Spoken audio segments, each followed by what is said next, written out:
Dominating Britain's conversation, The Nigel Farage Show. Mr. Nigel Farage. Thank you, Donald, and good evening, everybody. Well, the Shamima Begum case is not going to go away. Let's just remind ourselves what the Home Secretary, Sajid Javid, said earlier on this week. When someone turns their back on the fundamental values and supports terror, they don't have an automatic right to return to the UK.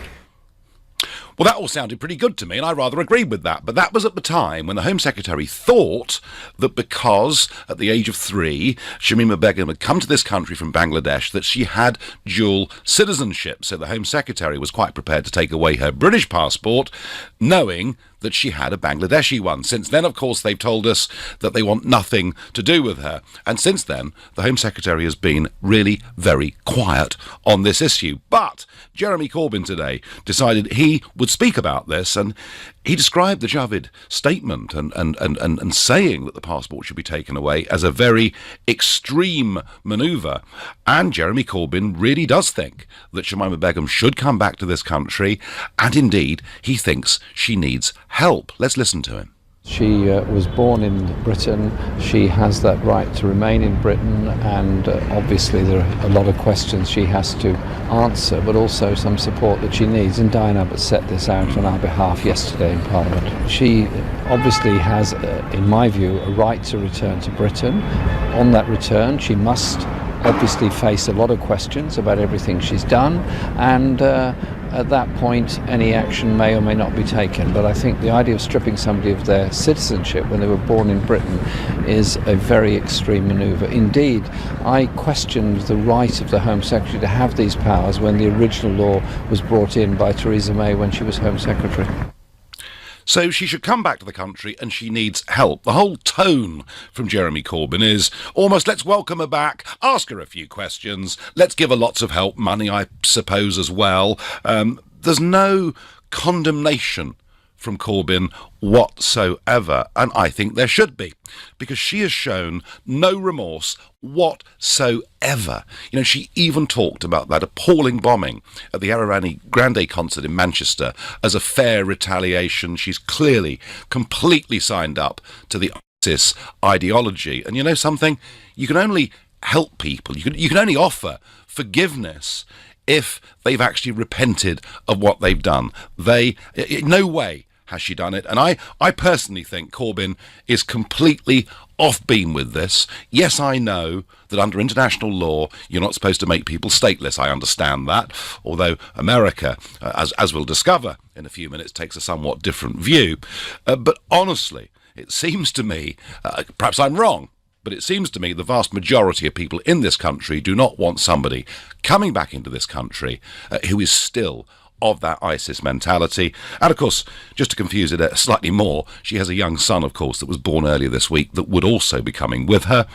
He, by the way, has been named Jerah, named after a 7th century Islamic warlord. Isn't that nice?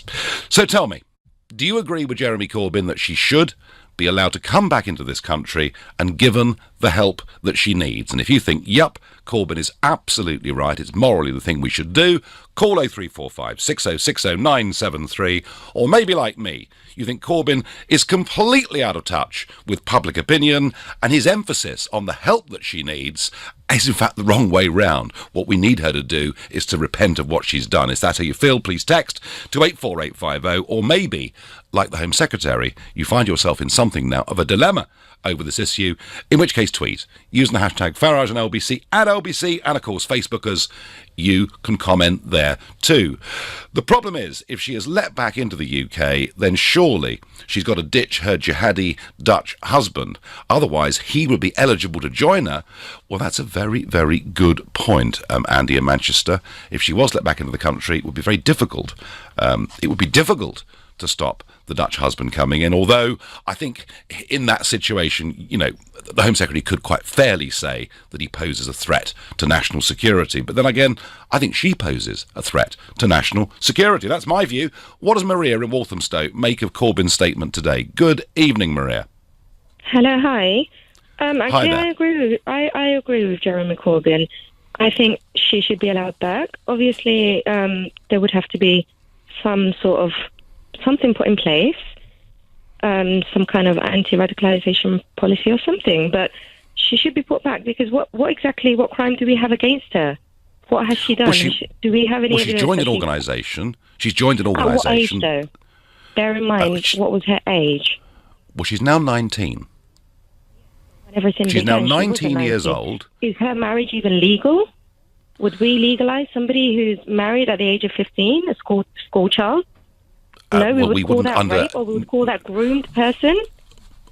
Well, she was 15 when she made this choice, and the age of criminal responsibility is actually 10 under our law. Now, look, Maria, I would have some sympathy with this if she said, look, I was 15 years old, I've been told some bad things in my community, I'd looked at the internet, I made a mistake, what I've seen is barbarism, what I've seen is atrocity, I completely condemn it, and I want to come back and live in the United Kingdom and become a responsible citizen of the country. Do you know what, Maria, if she said that... I do agree with you, I totally But she's not saying that, Maria.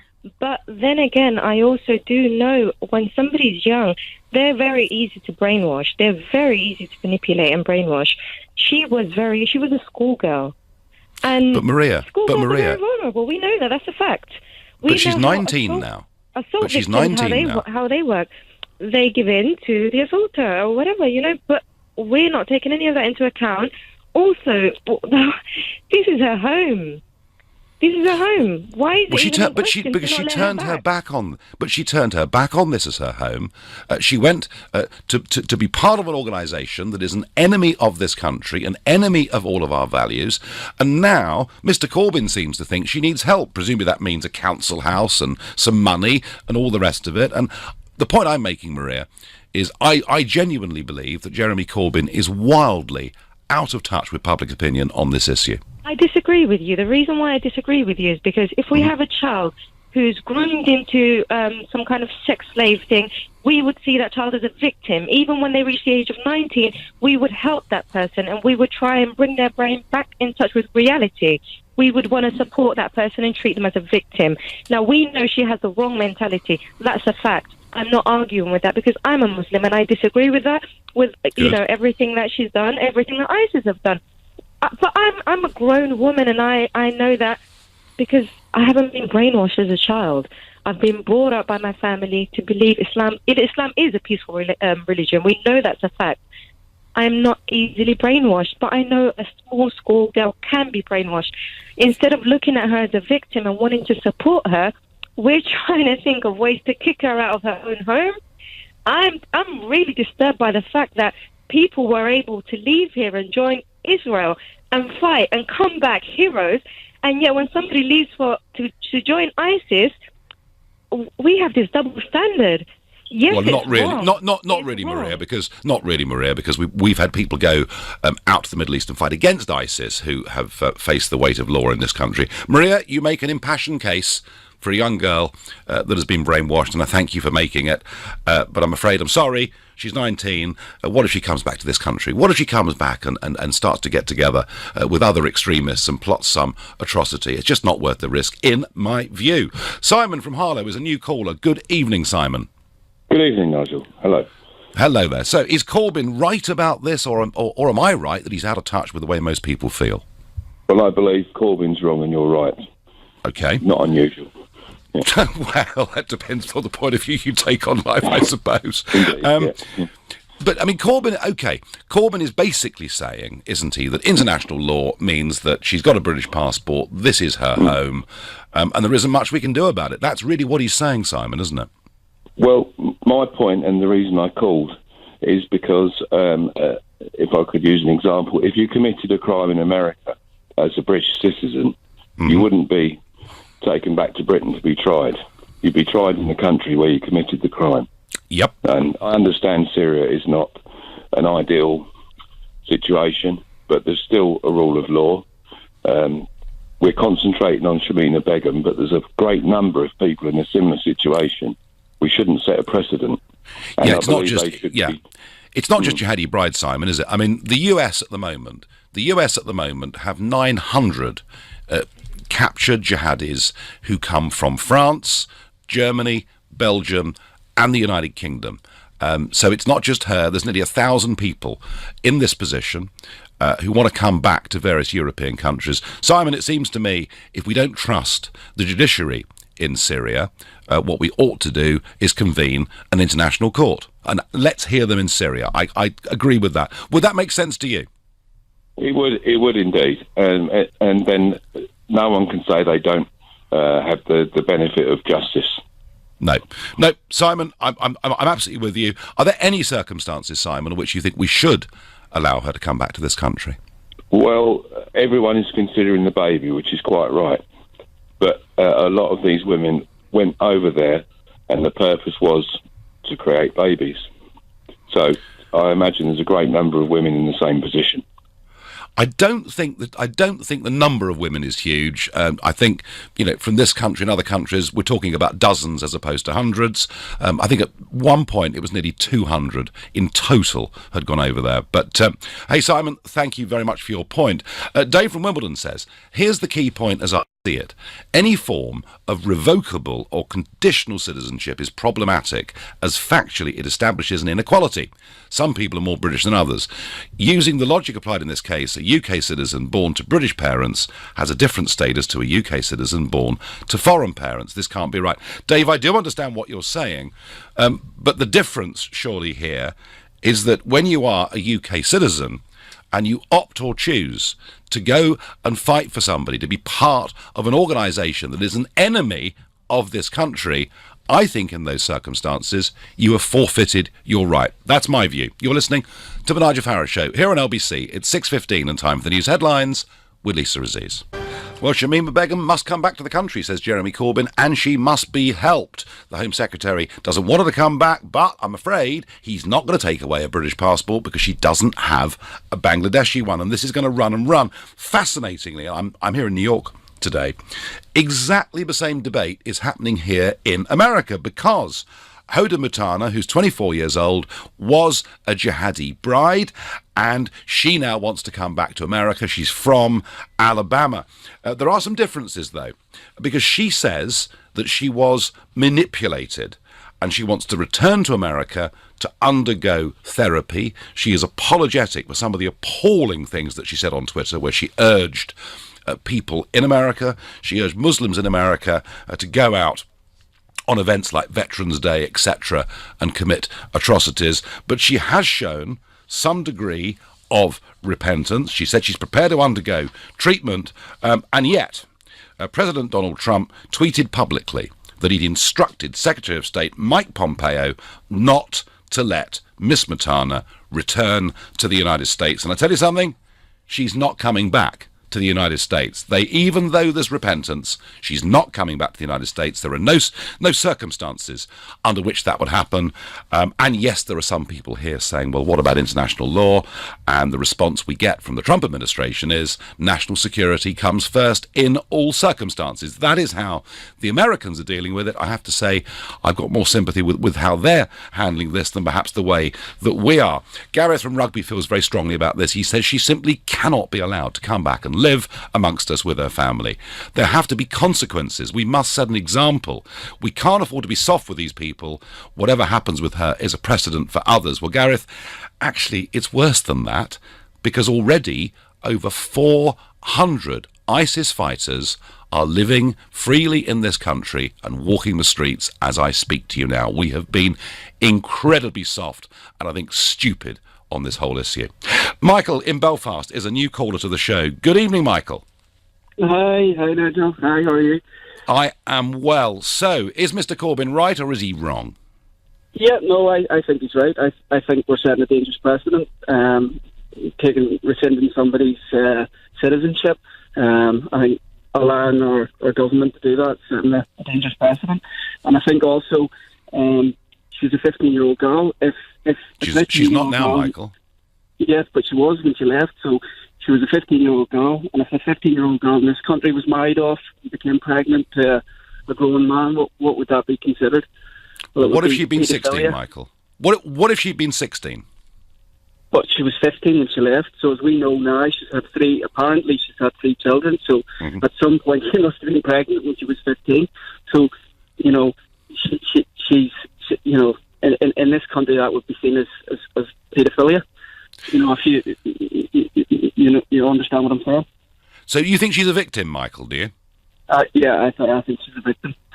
Well, she was very willing. She was a very willing victim, wasn't she? Yeah, but she's still a 15-year-old girl. You know, at the end of the day, she was 15. You know, and in this country, if that was to happen, you know, the person that she was married off to would be in prison, obviously. Okay, well, let's say, Michael. Let's say, Michael, all right. Let's say, Michael, she comes back to this country, right? So she comes back to this country with her young son. She is still a committed supporter of ISIS and its ideology. She says she wasn't even fazed by seeing the severed heads of opposition fighters in bins in Raqqa. So she comes back, brutalised in that way, and lives in our society freely. Are you happy with that? Well, she's obviously been brainwashed. But that doesn't excuse the fact that she's a victim. She's been brainwashed, and you know, she needs help. You know, and the child needs help. At the end of the day, she was a British citizen who has been brainwashed into that ideology and brainwashed into that way of thinking. She was a 15-year-old girl who was, you know, for whatever reason, whatever she's read online, whatever has happened in her youth has made her think that this is a good idea to go out. But Michael, if you'd left this country in 1940 to fight for the Nazis, you wouldn't have been welcomed back into this country and given help and perhaps a council house. You'd have been treated as a traitor. Well, yeah, but then I don't think that's comparing. I don't think that's comparing like for like. Well, I do. At the end of the day. Well, I do. We're at war with ISIS, Michael. We are at war with ISIS and their ideology, aren't we? Yeah, but we're talking about a child here. That's the point. We're talking about a child. You know, a child was influenced in this way. A child was, groomed. You know, for want of a better word. You know, we talk about all the paedophile rings in this country, grooming 15-year-old girls, and there's uproar, as rightly there should be. Michael, I do understand. 15-year-old girl? I do understand the point you're making, and I've let you make it. Let me just ask you, if she does come back to this country, do you think she poses a threat to our national security? Well, you're never going to find out unless the police are able to talk to her and find out what she knows, what she understands. Do you know what? Do you know what, Michael? I don't want to take the chance, but hey, you've made the point and made it powerfully. Nigel, the same people and politicians who are claiming this girl was only 15 years old and wasn't old enough to know what she was doing are exactly the same people who are saying that 16-year-olds should be able to vote in elections, especially a second European referendum. Yep, I've got that point loud and clear. Nashad is a new caller from Woodbridge. Good evening, Nashad. Evening, Nigel. I'm a great fan of you. Well, thank you very much and welcome to the show. So, should she be allowed to come back and live in the streets of Woodbridge or wherever she chooses? No, what I want to say, basically, the Home Office has made it even easier for her to be allowed back in, because as soon as she goes into the Human Rights Court, she'd be allowed in because she hasn't got any other citizenship. Yep. So I think it's a point scoring from the Home Office Secretary Sajid Javid. Obviously, he wants to become the next Tory candidate for the Prime Minister. So she'd be allowed back, but I want her to be put into prison for the rest of her life, because I want to be quite free to be part of a society where she's been allowed free, and I'm a Muslim, so I could say that, you know, I would never be quite comfortable if I knew she was my neighbour. Well, it's really interesting, Nashad, isn't it? Because I've been wondering about this. You know, what would the majority of peaceful, integrated Muslims living in the United Kingdom think about her coming back to live here? I can't believe they'd be in favour of it. We don't welcome her to be back, to be honest with you. I think the Home Office has made a gaffe of, like, just to be in news, the Home Secretary has decided, okay, I'm going to just take her citizenship off without having the concern that she hasn't got any other citizenship. Yeah, but that was when he thought she had Bangladeshi citizenship, and they're saying they won't take her, and he's now gone rather quiet, hasn't he? But now, because they have made the decision, her lawyer would go to the higher court, probably the Supreme Court, and they would fight the case. And based on the fact that she hasn't got any other citizenship, she'd be allowed back in. But my concern is because she hasn't got no remorse of the bombing or what she has done, None. And as a Muslim, I find that very awkward, No, great call, Nashad. Great call. You've made the point beautifully, and I thank you for that. Important. Ben from Sevenoaks says another new caller. Good evening, Ben. Good evening. I just want to start off. I've got a couple of points on this, but just the first off, you were talking earlier about the Nazis, and I just don't think that's a great point to start off with. Oswald Mosley was a Nazi and was rightly in prison, but didn't get his citizenship revoked because he didn't go and fight for them. What I'm saying is, Nashad, no, he didn't go and fight for them, but he was, I think in this point, personally, I can see, and I think the comments that she made with regard to the Manchester City attack, I can understand completely why Sajid Javid did what he did, even from political perspective. But I think still, if she can come back and prove that she's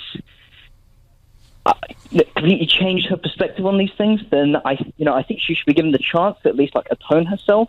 I don't know whether she would, given her comments. Well, Ben, I think Sky News and I think the Times newspaper gave her every opportunity in long interviews to show some remorse, to show some repentance, and she didn't show any, Ben. But okay, that's fair enough. If that's the newspaper publications want to post that, that's fine. I still think there should be a procedure in place.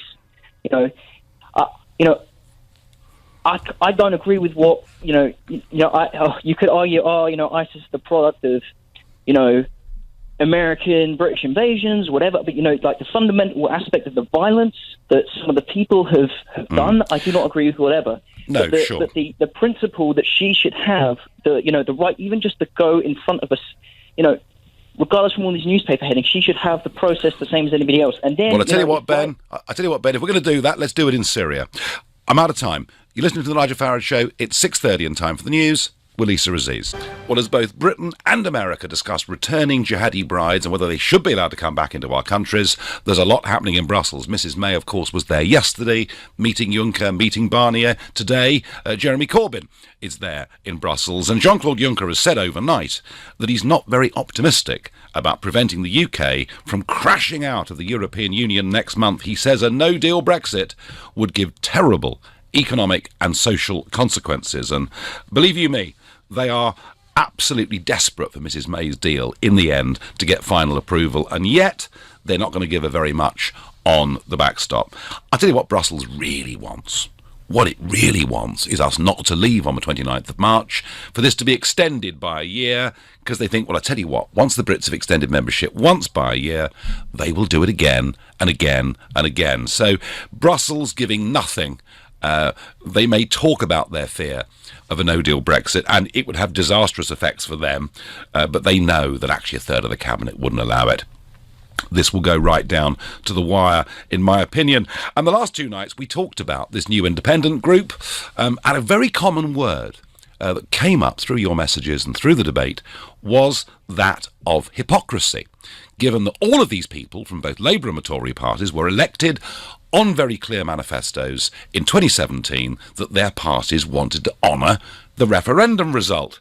And of course this has all been denied during all their press conferences. Well, let's just focus in, shall we, on what Heidi Allen had to say yesterday. Listen to this. We haven't changed. What we stood on our values, our own leaflets, our own campaigning, when we stood in 2017, none of that has changed. Right, so nothing's changed. Heidi Allen has always been supporting a second referendum. Really? Well, I tell you what, let's listen to Heidi Allen speaking in the 2017 general election campaign. This is democracy. We might not all like the result. I was a Remainer. But the minute we start ignoring the democratic will of the people in this country, we are slipping very quickly towards the kind of banana republic I don't want to live in. So quite frankly, if I'm re-elected as your MP, I am not going to waste time, precious time, resisting Brexit from happening. I'm going to grasp that opportunity, leverage that opportunity we have with every fibre in my being, and make the best of it. Well, in polite society, you'd call her a hypocrite. In less so, you might call her an outright liar. Take your pick.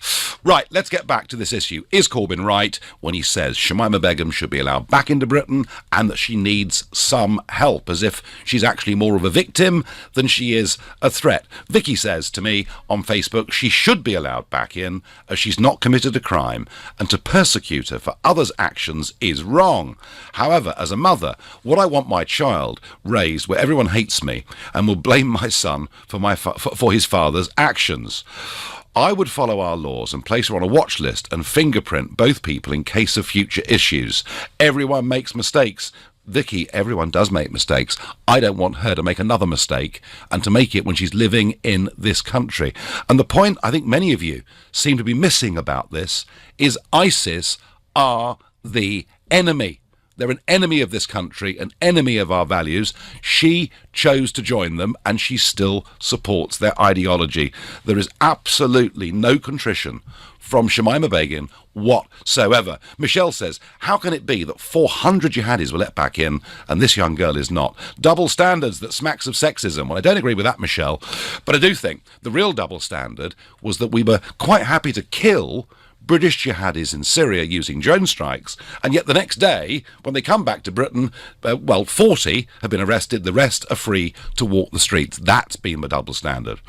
Hayley says, was your first caller tonight, Marie, actually talking about the girl who said that the Manchester Arena bombing was justified? Seriously, Marie, she's a threat, and there's no way I want to pay my taxes for her. And Hayley, I believe that is the majority opinion in this country. Let's go to Crawley and speak to Dan, who's a new caller. Good evening, Dan. Hi, Nigel. Just want to say you're an absolute legend, first of all. Second of all, as well, just really want to say that Jeremy Corbyn's comments on the Home Secretary's decision being extreme, well, you could argue at the same point, Nigel, that a 15-year-old girl or, someone from any age going to a war zone would be quite extreme. And it wasn't like she got to Turkey either, and said, oh, it's not for me. She did cross the border, and she's been there 4 years as well. And also as well, if a 15-year-old or even let's go lower, 13-year-old, if they were to commit murder in a senseless act or something they regretted much later, would she? would they be, tested the same? They wouldn't. They would be thrown up in, an adult prison, and it would be deemed as an adult, really, wouldn't it? So it's very similar. And to be honest, I mean, my fiancée is Muslim, and she does not agree with this at all. I bet. Ever. So it's got nothing to do with. Well, in my view, it's got nothing to do with her being on the same religion, but it's her being, in a sense of a danger to this country. And what happens if, she brings her child, the child then is radicalised in this country again, and then the child actually grows up much later and commits an act of terrorism. What happens then? So it's all not worth the risk, Dan, in your opinion? No way. It's not worth the risk at all. It's we've taken too many risks. This country, has done before, and I think we need to learn from them.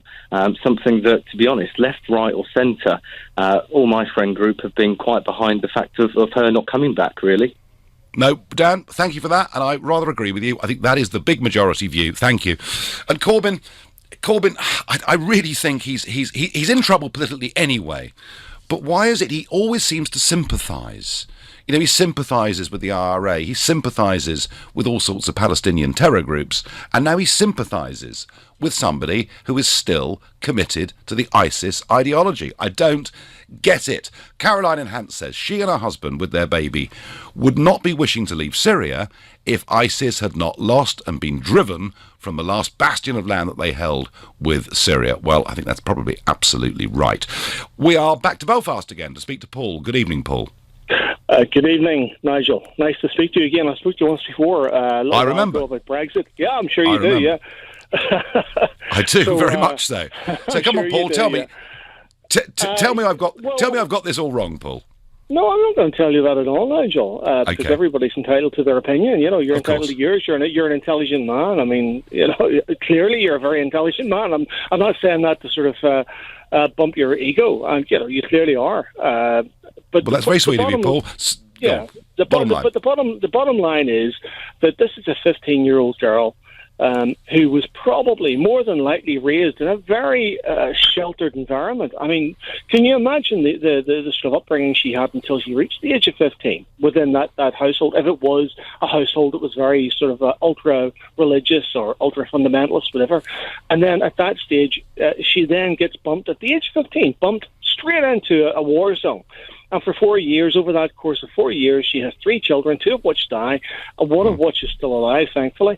And within 3 days of that child being born, she's being interviewed by the Times. And that's the point.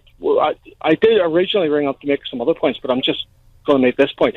So the Times interviewed her within a few days of the birth of a child, her third child, the surviving child, 2 of which previously had died. How could she honestly have been giving any reasonable measured response in a situation like that? It just isn't feasible. It makes no sense whatsoever. Well, this was Paul, her lawyer. Yeah. Her lawyer, of course, compared her to a World War I shell shock victim, didn't he? He needs to be sacked. He needs to be sacked. And I know you're a father. I'm a father myself. I know you're a father. You have 4 children, two previous and 2 currently.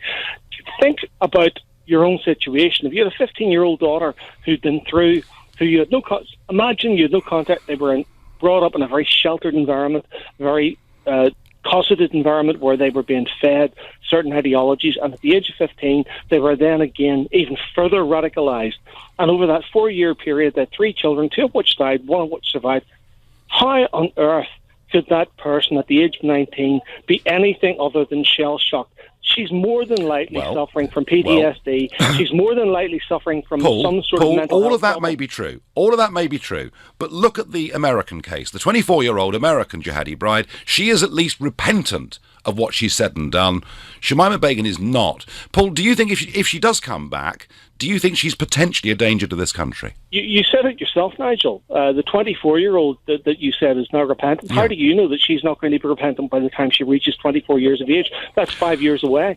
Well, it's possible, but at the moment she's not. Paul, we'll call it quits there. You're listening to the Nigel Farage Show here on LBC at 6:46, and time for the news headlines with Lisa Aziz. I think Jeremy Corbyn has put himself against a large majority of public opinion when he says that 19-year-old Shamima Begum should come back to this country and that she needs help.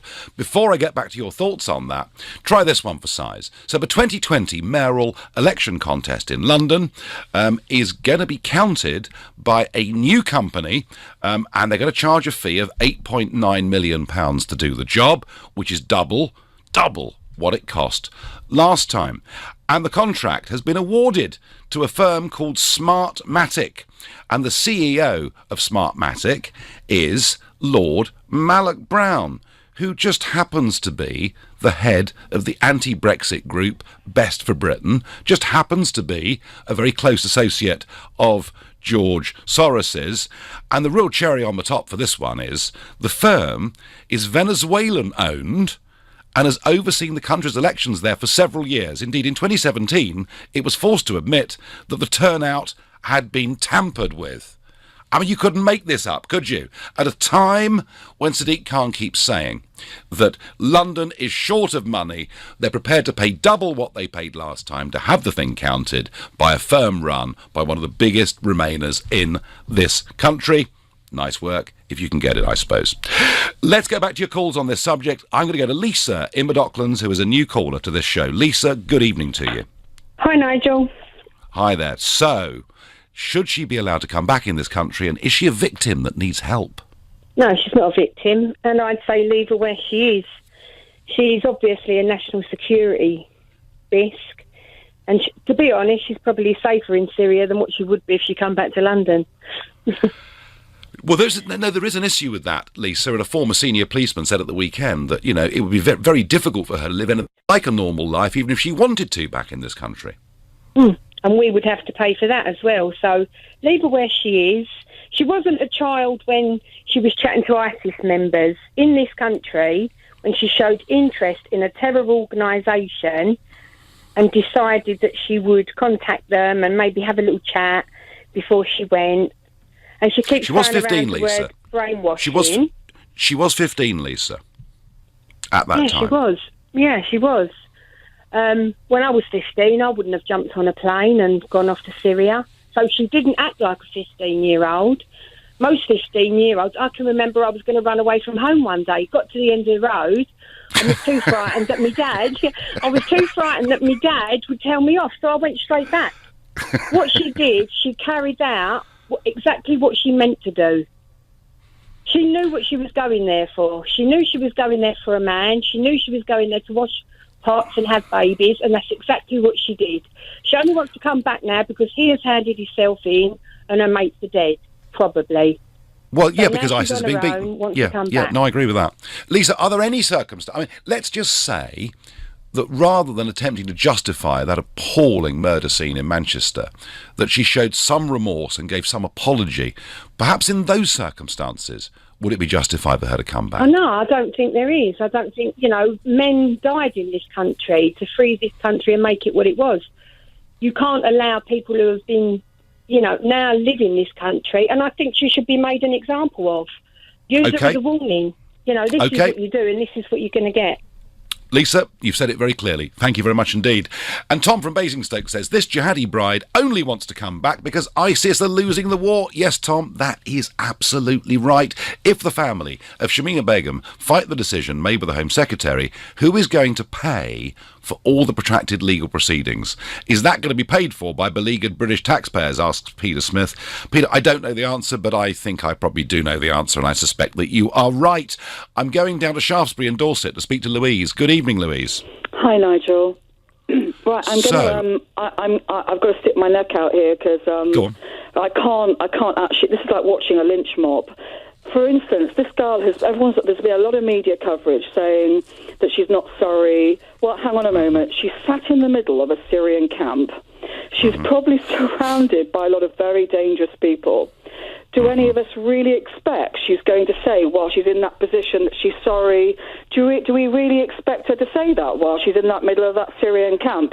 So that's my first point. Okay. So I wasn't personally expecting her to say, I wish I hadn't come out here. I hate it here. I hate everyone I'm surrounded by, because she's in the middle of a camp. So that's one.